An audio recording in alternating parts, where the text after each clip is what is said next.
The letter was an act of casual cruelty, born of privilege and a profound, unexamined ignorance.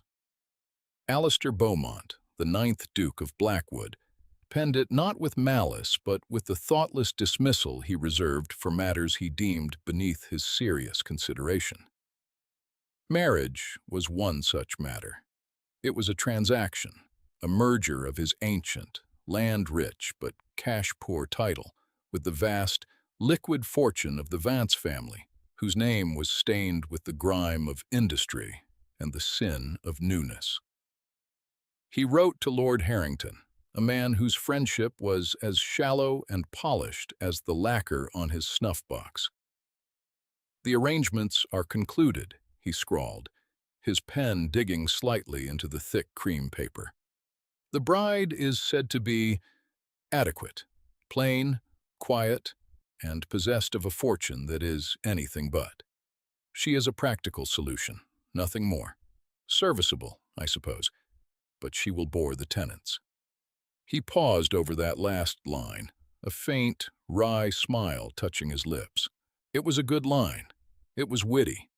It captured the essence of the thing with an aristocrat's cutting economy. He imagined Harrington reading it aloud at his club, the low chuckle of their peers acknowledging his sacrifice. The Duke of Blackwood, shackling himself to a silent mouse for the good of his crumbling ancestral holdings. It was a small martyrdom, and it deserved a well-turned phrase. He sanded the ink, folded the sheet, and thought no more of it. He had fields that needed draining, and a roof on the east wing that was leaking history, and rainwater onto priceless tapestries.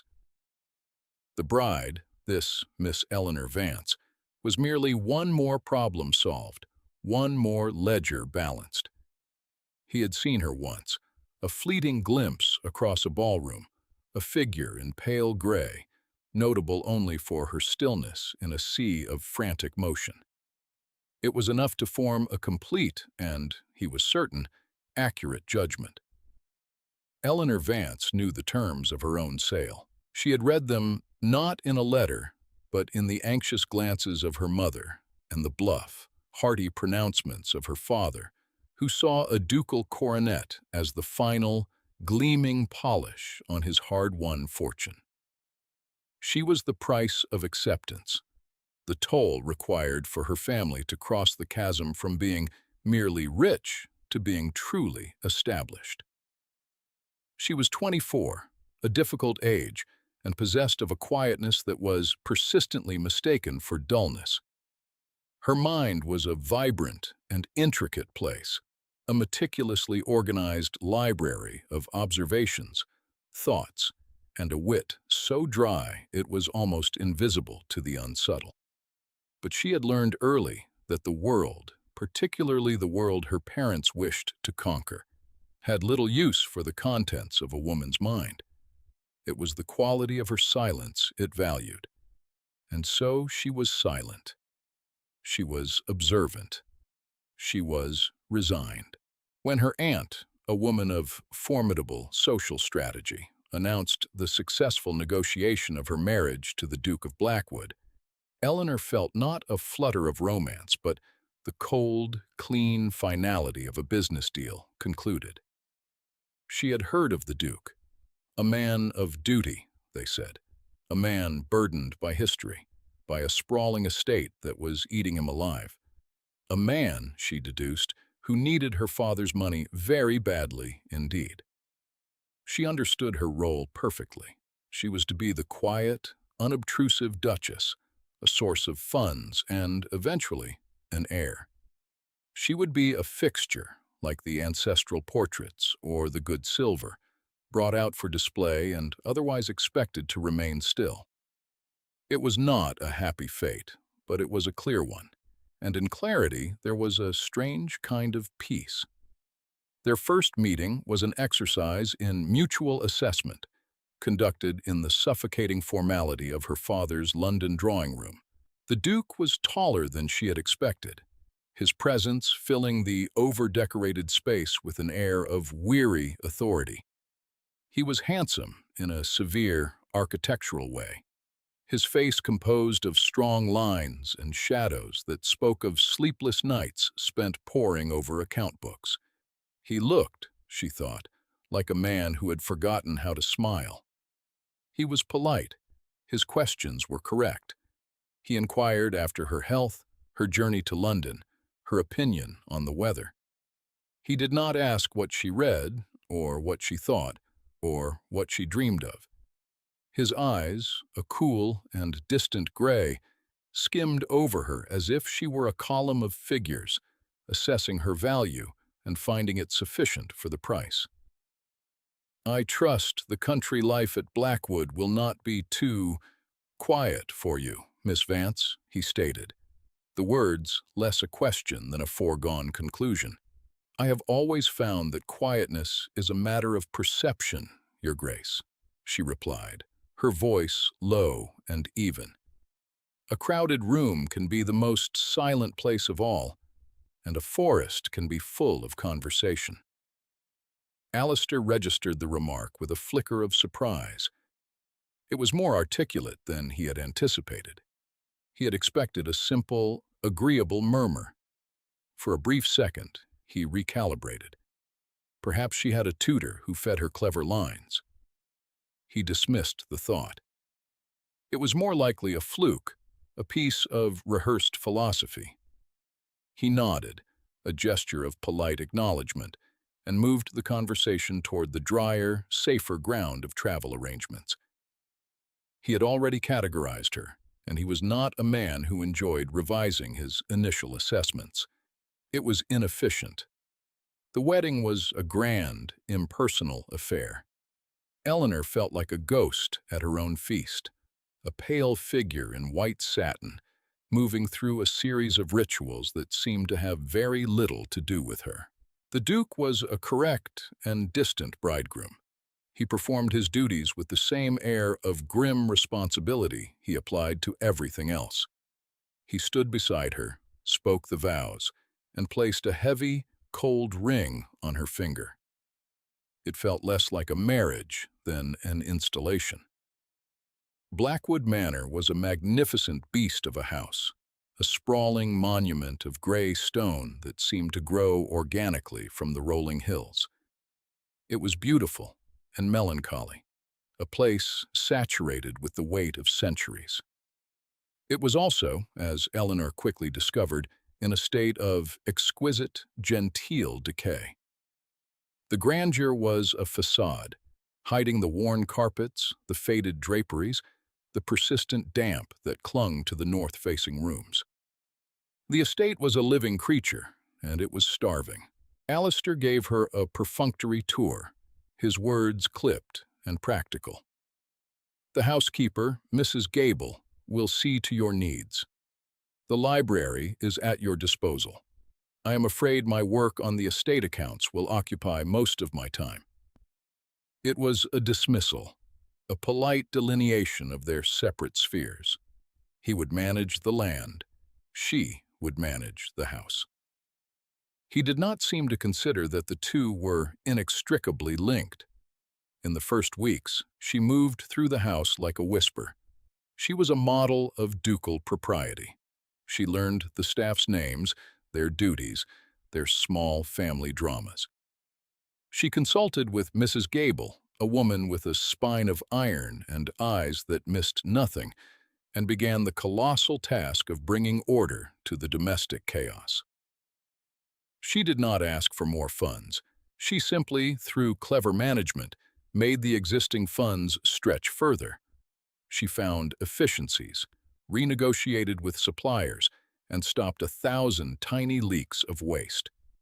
One afternoon, Alistair found her not in the drawing room with her needlepoint, but in the estate office, a room he considered his exclusive domain.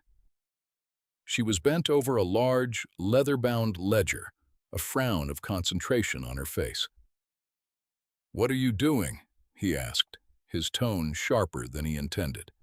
She looked up, unflustered. "I was curious about the household expenditures. I believe I have found a discrepancy in the accounts from the London butcher." He has been charging us for prime cuts while delivering inferior ones. The difference, over a year, amounts to nearly £200. He stared at her. He had been over these same ledgers a dozen times and had never noticed. He took the book from her, his eyes scanning the columns she indicated. She was right. The observation was astute, precise, and undeniable. It was also unsettling. He had married a decorative source of income. He had not expected a partner in accounting. "I see," he said stiffly. "Thank you for bringing it to my attention. I will have my solicitor look into it."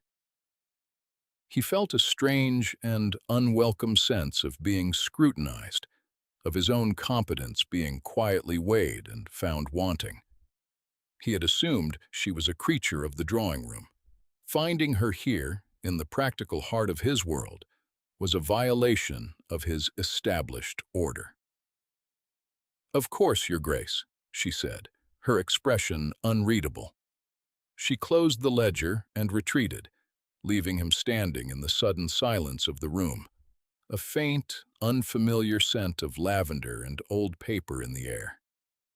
He dismissed the incident. A fluke. Her merchant father's blood showing through, a talent for petty commerce.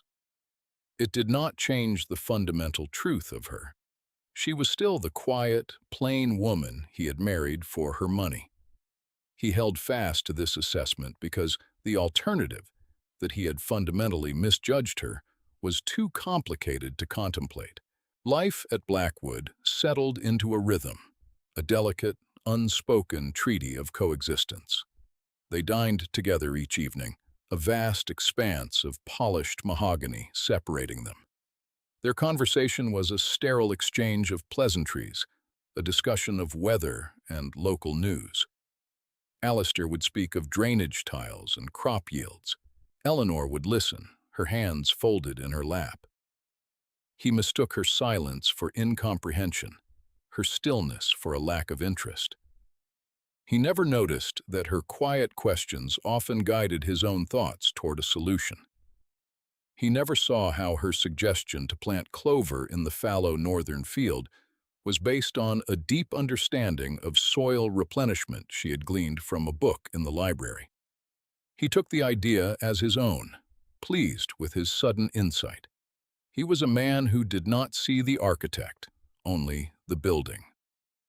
The discovery happened on a Tuesday. It was a gray, drizzling afternoon, the kind that leached the color from the world.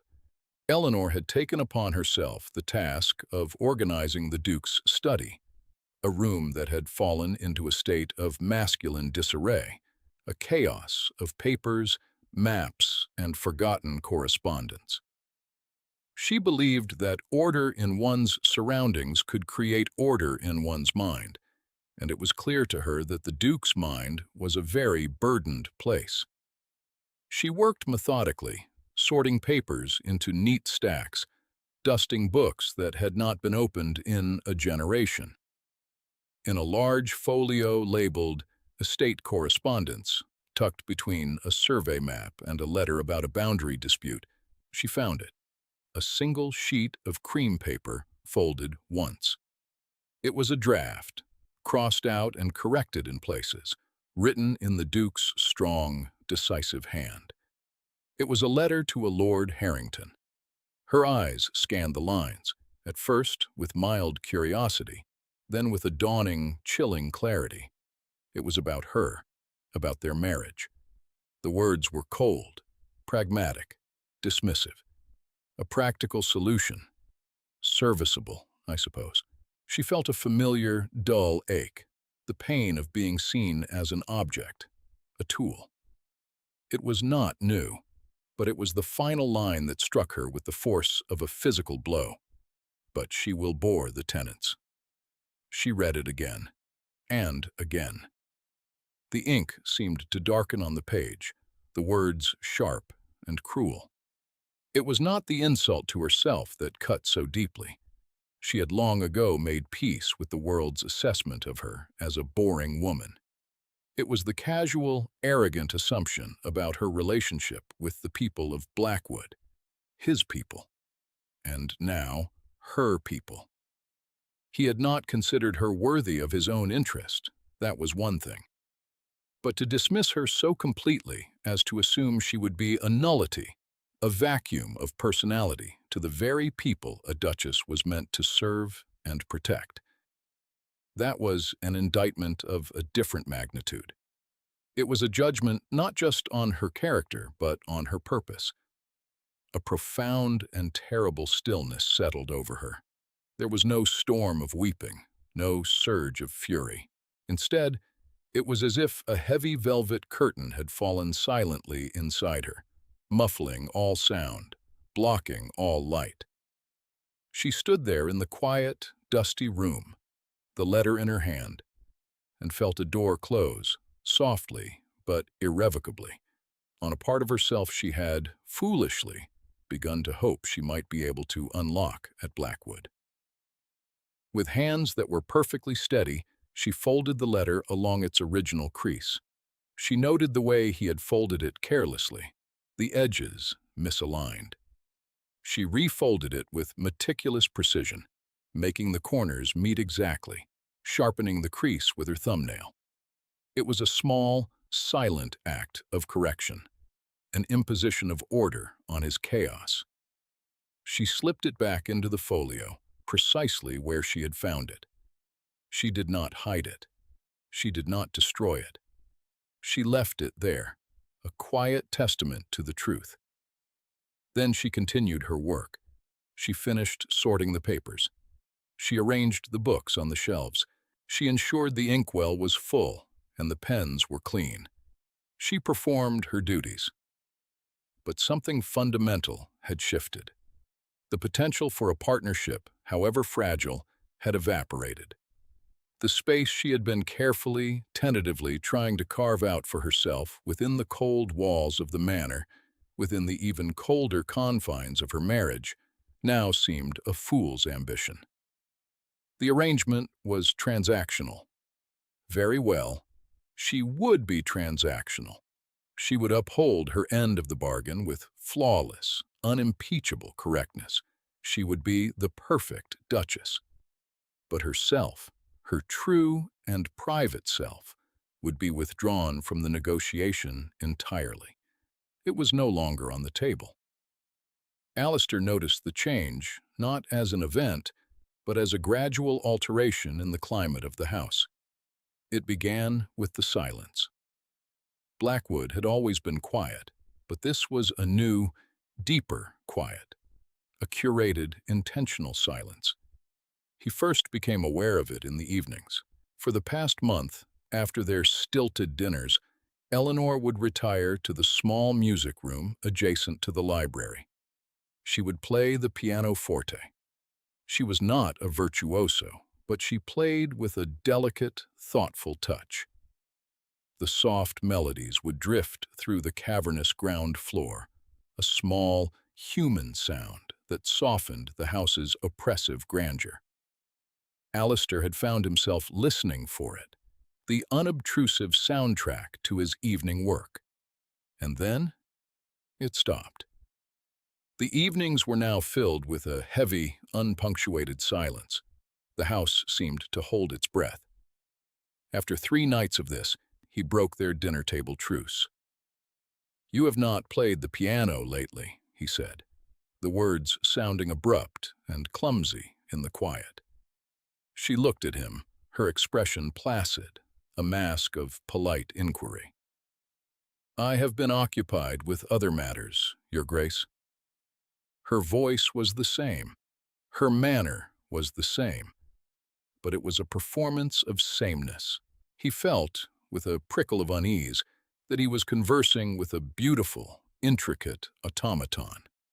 He was a man who noticed patterns, who understood the world through logistics and systems.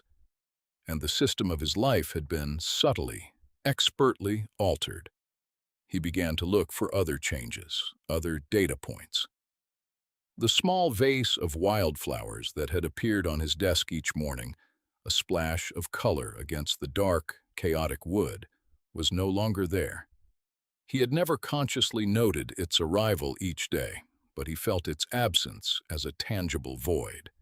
He had assumed a maid was responsible. Now, he was not so sure. Their conversations, already sparse, became utterly devoid of substance. She answered his questions with impeccable courtesy and precision.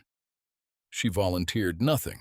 She no longer offered those strange, insightful observations that had always caught him off guard.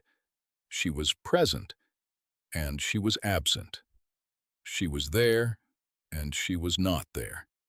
He found himself watching her. He cataloged the details, the perfect posture, the way she managed the household with an efficiency that was both astonishing and unnerving. The house ran better than it ever had in his lifetime. Meals were on time. The staff were content. The accounts were flawless. But the soul of the place had been expertly, surgically removed. It was a beautiful, functional, empty shell. And he was beginning to suspect that she was its architect. His confusion curdled into a low-grade irritation. What did she want? He had given her a title, a home. He was a faithful, if not doting, husband. He had upheld his end of the bargain. Her withdrawal felt like a breach of contract, a silent, maddening protest against terms she had never openly disputed.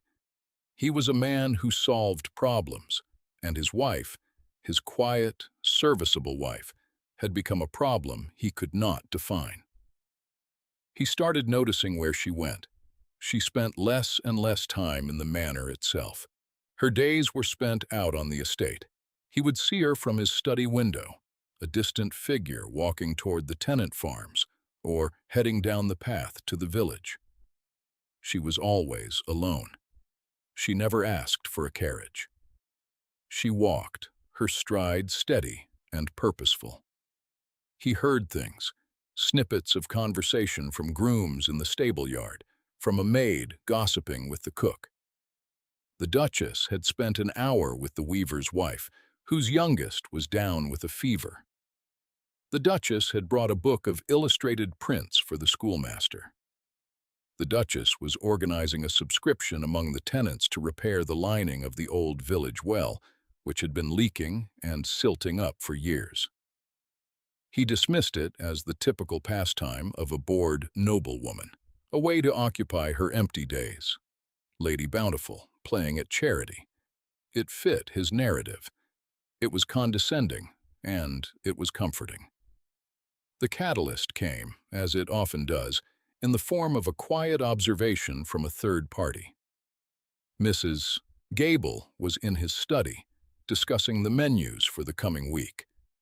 As she was about to leave, she paused at the door. "If I may be so bold, Your Grace," she began, her gaze direct. Mrs. Gable had been at Blackwood since his father's time. Boldness was her prerogative. The Duchess has a fine mind for organizing things. "I am aware of her efficiency," Alistair said, his eyes on his papers. "I am not speaking of the household, Your Grace," Mrs. Gable continued, her voice level. "I am speaking of the village, the people. They have not been so well tended in a generation. She does not give them charity. She gives them tools. She listens to them." She paused, letting the words settle in the quiet room. It is a blessing she finds her purpose there. The manor can be a quiet place for a lady of spirit. A lady of spirit. The phrase was so utterly at odds with his own assessment of Eleanor that it stopped him cold. He had catalogued her as quiet, plain, serviceable. Spirit had never been part of the inventory. He looked up at his housekeeper, who met his gaze without flinching before giving a slight curtsy and departing, closing the door softly behind her. The words echoed in the sudden, profound silence. A lady of spirit. He thought of her walking alone to the village. He thought of her bent over his ledgers. He thought of her strange, philosophical comment about quiet forests and crowded rooms. A series of disconnected data points began to swirl in his mind, resisting his attempts to force them into his established pattern. An unease, deep and unsettling, took root in him. He felt like a man who has been confidently navigating by a map, only to be told the map is of an entirely different country. He stood up and began to pace the length of the room, the worn Turkish carpet muffling his footsteps. The silence of the house pressed in on him. It was not a peaceful silence. It was the silence of an accusation. His mind, trained to seek logical conclusions, demanded an answer. There had to be a cause. An inciting incident for this shift he now recognized had been seismic. When had it begun? He traced the timeline back. The music had stopped. When? A month ago? 6 weeks? It was after she had undertaken the task of organizing his study. His study. A cold dread, sharp and unfamiliar, washed over him. He strode to the large folio labeled Estate Correspondence. He pulled it from the shelf, his heart beginning to beat a heavy, leaden rhythm against his ribs. He flipped through the papers, his hands suddenly clumsy. And there it was, the draft of his letter to Harrington. He stared at it. It looked the same, but was it? He lifted it out. The paper felt different in his hand, stiffer. He examined the fold. It was perfect. The corners aligned with a geometric precision that was utterly alien to his own habits. He never folded things so carefully. He was a man of broad strokes, not fine details. But his wife. He thought of the account books, the perfectly organized linen closets, the way she aligned the silver at the dinner table. This was her work. This was her hand. She had seen it. The realization was not a thought, but a physical impact, as if the floor had dropped away beneath him. He sank into his chair, the letter clutched in his hand. He read the words again, but this time he read them through her eyes. A practical solution, nothing more. The cold dismissal of her humanity. Serviceable, I suppose. The insult to her worth, reducing her to a piece of functional equipment. And then the final, damning line. The line he had been so proud of. But she will bore the tenants. The sheer, breathtaking arrogance of it. The blind, unthinking cruelty. He had not only insulted her, he had fundamentally misunderstood her entire being. He had judged her a nullity, a quiet vacuum, while all along she possessed a spirit, a competence, a profound sense of duty that shamed his own. While he sat in his study, managing his estate as a series of abstract problems on paper, she had been out there, in the mud and the rain, quietly, diligently and effectively, winning the hearts of his people, the very people he had claimed she would bore. He thought about the silence, the absence of music, the missing flowers. They were not acts of pique. They were a retreat, a careful, dignified withdrawal of a self he had declared worthless. He had treated her as a transaction, and she had simply, quietly, accepted those terms, stripping the arrangement back to its cold, hard mechanics. He looked around the perfectly ordered study, at the silent, magnificent house, and for the first time, he felt its profound emptiness. He had not married a boring woman. He had been a blind man, and the weight of his own foolishness was a crushing, suffocating thing. He was the Duke of Blackwood, a man of power and consequence, and he had been undone by a single, perfectly folded piece of paper. Alistair spent the rest of the day in a state of agitated paralysis, the letter lying on his desk like a judgment. He replayed every interaction with Eleanor since her arrival, each memory now recast in the harsh, unforgiving light of his new knowledge. Her silences were no longer empty. They were full of observation. Her quietness was not dullness. It was a carefully managed reserve. Her competence was not a happy accident. It was the manifestation of a sharp and capable mind. He had been given a treasure, and he had treated it like a stone.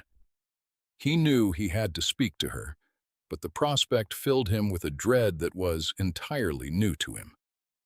He was a man accustomed to command, to negotiation from a position of power.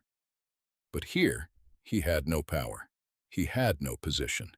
He had only the stark, ugly fact of his own error. He finally left the oppressive silence of the manor in the late afternoon. He did not need to ask where she was. He knew. He walked the path to the village, his boots sinking into the damp earth. The air was cool and smelled of wood smoke and wet leaves. As he drew closer, he heard it. The sound of voices, a murmur of activity, punctuated by a rhythmic creak and splash. He found her by the village well. It was the center of a small, busy scene. A stonemason was setting the final course of a new stone parapet around the wellhead. Several tenant farmers were testing the new pulley mechanism, hauling up a bucket of clear, clean water. And at the heart of it all was Eleanor. She was not holding court. She was not directing them. She was simply there, listening to the mason explain the properties of the mortar he was using. Her expression, one of genuine, focused interest. She wore a simple wool dress, a smudge of dirt on her cheek, and her hair was slightly undone by the breeze. She looked tired, and she looked vital. She looked more real, more present than he had ever seen her within the walls of Blackwood Manor. The villagers greeted him with respectful nods, but their attention quickly returned to the Duchess.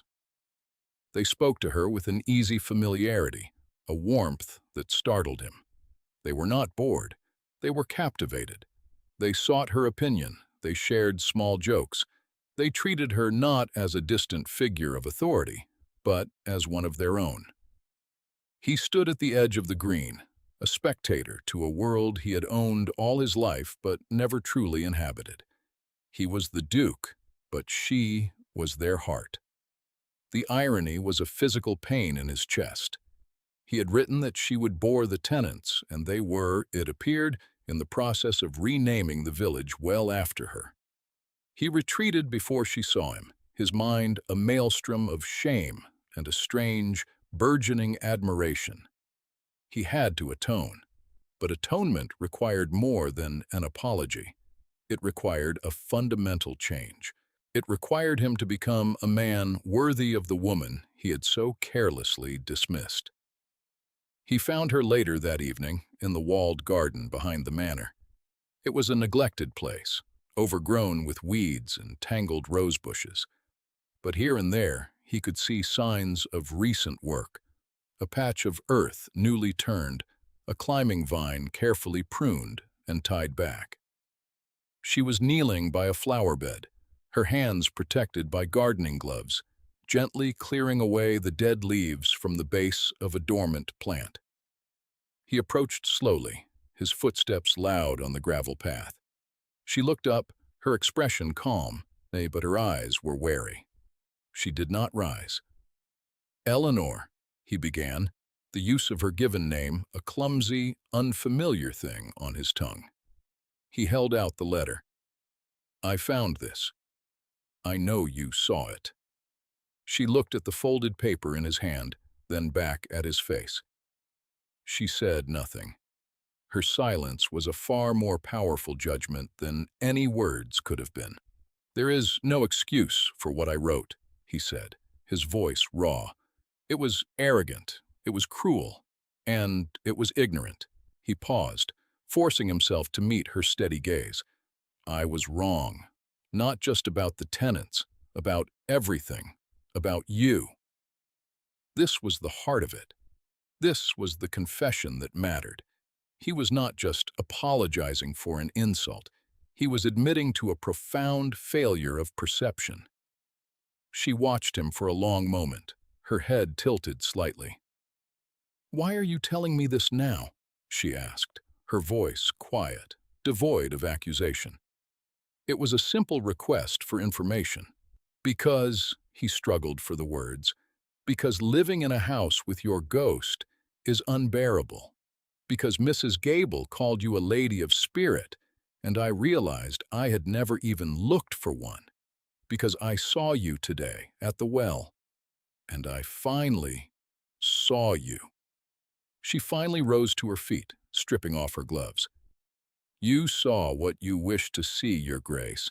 First, a boring woman. Now, something else. It is the same act of invention, just with a different conclusion."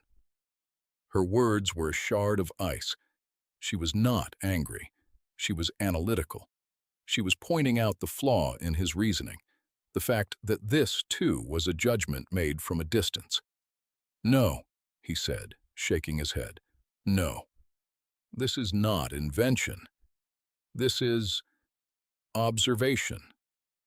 Belated observation." He had nothing else to offer. No grand romantic pronouncements. Only the plain, unvarnished truth of his own blindness. He laid the letter on the stone bench between them. "I will not make that mistake again." He turned and walked away, leaving the letter and the choice of what to do with it entirely to her. He had stated his case. The rest was up to her. A week later, Lord Harrington arrived for a planned visit, an unwelcome relic of Alistair's former life. Harrington was a man who thrived on gossip and casual cruelty, and he had come to see for himself the boring duchess his friend had acquired. They were taking coffee in the drawing room after dinner. Eleanor was present, a silent and graceful figure, her needlepoint moving with rhythmic precision in her hands. Harrington, emboldened by wine and his own sense of superiority, turned to her. "I hear you have become quite the rustic, Your Grace, digging in the dirt and consorting with the common folk. Does His Grace not provide you with sufficient amusement within the house?" The insult was blatant, designed to provoke and diminish. Before Eleanor could even lift her eyes from her work, Alistair spoke. His voice was quiet, but it cut through the room like a blade of ice. "Harrington," he said, setting his cup down with a deliberate click. "My wife's work in the village has done more to secure the future of this estate than 1,000 of your vapid afternoons at White's. Her intelligence and compassion are qualities you would neither recognize nor comprehend." He stood up, his tall frame seeming to dominate the room. "The Duchess does not require amusement. She has a purpose, something you have lived your entire life without." Harrington's face went from ruddy to pale. The public rebuke in front of Eleanor was a mortal blow. "I believe your visit is concluded," Alistair said, his voice flat and final. "My man will see you out." The silence that followed Harrington's hasty, sputtering departure was immense. Eleanor had stopped her needlework, her hands still in her lap. She was staring at him, and for the first time since she had read the letter, the mask was gone. He saw in her eyes not gratitude, but a profound, questioning surprise. He had not just defended her, he had championed her. He had used the very words, intelligence, compassion, purpose, that directly refuted his own written dismissal. He had acted. He met her gaze across the room. "I meant what I said," he stated simply. It was a vow. Eleanor did not melt into his arms. The wound he had inflicted was not so easily healed. His public defense of her was a significant payment against a long-overdue debt, but the balance was not yet cleared. His apology had been a start. His actions against Harrington were a confirmation. But trust, once shattered, had to be rebuilt, piece by painstaking peace. She did not resume her piano playing. The wildflowers did not reappear on his desk, but the quality of her silence changed. It was no longer a wall, it was a space for him to enter, if he could prove himself worthy. Her unspoken terms were clear. Show me. Show me this change is not a fleeting reaction to guilt, but a permanent alteration of your character. Show me you see me, not as an idea, but as a person. Alistair understood. He had spent his life dealing in transactions, and this was the most important one he would ever undertake. He began to court his own wife. It was a quiet, hesitant courtship, conducted within the confines of their shared life. He stopped treating the estate as his sole domain. He brought the account books to her, not for her to check his work, but to ask for her opinion. The harvest from the south fields was poor, he would say. What are your thoughts on rotating the crops? At first, she was guarded, her answers practical and concise. But he persisted. He listened. He engaged with her ideas, debated them, and, more often than not, conceded the superiority of her logic.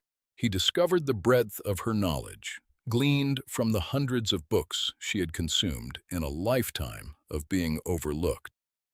She knew botany, architecture, history, and human nature. Her mind was a vast and fascinating country, and he was a tentative, humbled explorer. He started joining her on her walks to the village. He did not interfere or take charge. He simply walked beside her, observing. He watched the way she spoke to the tenants, the genuine respect and empathy she showed them. He saw the way their faces lit up when she approached. He learned their names, their struggles, their small triumphs. Through her eyes, he began to see his people not as liabilities or assets on a ledger, but as a community, a living entity for which he was responsible. He was learning from her how to be a duke. One evening, he found her in the library, a book of Italian poetry open in her lap. "Read to me," he said, sitting not in his usual chair across the room, but in one nearer to hers. She looked up, surprised. She hesitated, then began to read. Her voice was low and clear, the foreign words flowing with a musicality he found captivating. He did not understand the language, but he understood the emotion. He was not listening to the poem. He was listening to her. He was learning the cadences of her spirit. The rebuilding was slow. It was in the small moments. A shared smile over a dry comment she made about a pompous neighbor. The way he started bringing her tea in the afternoons when he found her working in the garden. The day she, without comment, placed a small, simple vase with a single white rose on his desk. He looked at it for a full minute, his heart aching with a feeling so profound it was almost painful. It was a sign, a cautious offering of truce. The true test of their nascent partnership came with the autumn rains. The river that bordered the estate swelled, threatening to flood the low-lying fields and the cottages of several tenant families. The old flood barriers, neglected for years, were unlikely to hold. Panic began to ripple through the village. Alistair's first instinct was to command, to issue orders from the manor. But he stopped himself. He went to find Eleanor. He found her already poring over an old estate map, her brow furrowed in concentration. "The river is rising," he said. "I know," she replied, not looking up. "The barrier at Miller's Ford is the weak point. But if we divert the overflow into the old quarry, we might be able to spare the cottages." She traced a line on the map with her finger. "It will ruin the quarry for a generation, but the stone is poor quality. The cottages and the winter wheat are worth more." It was a brilliant, practical solution he had never considered. They worked together, a true team. He organized the men, his authority giving weight to her plan. She organized the supplies, the food, and blankets for the families they evacuated as a precaution. For 2 days, they barely slept, working side by side in the wind and the rain, covered in mud, sustained by adrenaline and a shared, desperate purpose. In the end, the barrier held, just barely. The quarry was flooded, but the homes and the fields were saved. On the third day, the rain stopped. A weak sun broke through the clouds. Alistair and Eleanor stood on the hill overlooking the valley, watching the river recede. They were exhausted, filthy, and victorious. He turned to her, his face serious in the pale light. "We did it," he said. "Yes," she said, a small, tired smile on her face. "We did." "Eleanor," he began, his voice thick with an emotion he could no longer suppress. "When I married you, I thought I was solving a financial problem. I was a fool. I see that now. I see everything." He took her hand, his touch gentle. "I have come to respect your mind more than any I have ever known. I have come to admire your strength, your compassion, your spirit." He paused, his thumb tracing a line over her knuckles. "And I have come to love you, deeply, not an idea of you, but you, all of you. The woman who reads Italian poetry and knows how to divert a flood. The woman who puts flowers on my desk and holds this entire estate together with her quiet will." He had shown her, with his actions, with his attention, with his respect. He had earned the right to say the words. She looked up at him, and in her eyes, he saw the last wall of her reserve finally, completely, crumble. The light that had been so carefully shuttered away now shone out, bright and clear. "I believe, Alistair," she said, her voice soft but steady, "that I have been waiting a very long time to hear you say that." 1 year later, the manor was a different place. The silence was gone, replaced by the sounds of life. There was music from the pianoforte in the evenings, but now Alistair was often in the room, listening. There was laughter in the corridors. The house felt warm, inhabited, a home rather than a monument. The Duke and Duchess of Blackwood were a partnership, a formidable one, their strengths perfectly complementing each other. He had the power of his title. She had the wisdom of the people. Together, they were healing the estate and each other. The village held a small fete on a bright summer afternoon to celebrate the formal dedication of the restored well. The old, cracked stone had been replaced with a new, handsome structure of granite, paid for by the Duke, but organized by the Duchess. Alistair and Eleanor stood before it, surrounded by the smiling faces of their tenants. The headman of the village, a farmer whose family had worked Blackwood land for 200 years, stepped forward. Your Grace," he said, his voice thick with emotion. We are not folk of fancy words, but we know a good heart when we see one. This well has given us clean water, but our Duchess has given us hope." He gestured to the new stonework, where a simple inscription had been carved. It did not say, "The Duchess's well." They had chosen something they felt was more fitting. It read simply, "Eleanor's well." Alistair looked from the name carved in the stone to his wife's face. She was blushing slightly, a look of stunned, quiet joy in her eyes. He reached for her hand, lacing his fingers through hers. He thought back to the man he had been, sitting in his London club, so proud of his own clever, cruel words. She will bore the tenants. He looked at the evidence before him, the joy, the respect, the love these people felt for her. He saw the woman beside him, his brilliant, resilient, and beloved wife, who was expecting their first child in the spring. He had been so blind, so profoundly, arrogantly wrong. And he knew, with a certainty that settled deep in his soul, that he would spend the rest of his life being grateful for the chance he had been given to finally open his eyes and truly see.